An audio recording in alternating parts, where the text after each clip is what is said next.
அரும்பாடுபட்டு அவன் பேசிக்கிட்டு இருந்து நமக்கு எதுவுமே கொடுக்கல. ஒரு எம்எல்ஏ சீட்டு கொடுத்தாங்களா அப்படிங்கிறத நான் கட்சி மாறிட்டேன். சீரியஸா நான் கட்சி மாறிட்டேன். ஆமா. என்ன கட்சி சார்? என்ன கட்சியா? நான் கட்சி மாறிட்டேன். ஆமா, இனிமேல் இந்த கட்சியில நான் இருக்கிறதுக்கு இல்ல. நான் கட்சியை போக மாட்டேன். ஆமா, ஒண்ணும் கிடைக்காத ஒரு கட்சியில என்ன இருந்து பிரயோஜனம்? இதே திமுக வந்தா என்னெல்லாம் கொடுப்பாங்க தெரியுமா? ஆமா, 8000 ரூபாய் டோக்கன் கொடுத்துருக்காங்க தெரியுமா? நீங்க 8000 ரூபாய் டோக்கன் வாங்குனீங்களா? வாங்குங்க, வரும். புரியுதுங்களா? ஆமா. என்ன சார் இப்படி அநியாயம் பண்ணிட்டு இருக்கீங்க? அநியாயம் பண்ணிட்டு இருக்கமா? ஹலோ, எல்லா அரசியல்வாதியும் இப்படிதான் பண்ணிட்டு இது தெரியாதா? நான் மாறினதா? ஓ, நான் கட்சி மாறினா தப்பா போதோ, மத்தவன் செங்கோட்டை மாறினா தப்பா போல, இப்ப நான் கட்சி மாறினாதான் தப்பா போதோ? எவ்வளவு பேர் மாறி இருக்கு. எல்லாம் ஒரு கட்சியிலே இருக்காங்க. ஒவ்வொரு கட்சியில இருந்து சேகர் பாபுங்கிறது ஏடிஎம்கேல இருந்தவர் போறீங்களா, திமுகவுக்கு போய் விசுவாசமா இருக்காருல்ல, அது மாதிரி நாங்க போற இடத்துல விசுவாசமா இருப்போம்.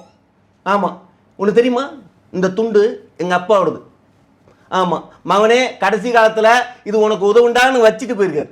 அதனாலதான் இந்த துண்டு பத்திரமா வச்சிருந்தேன்.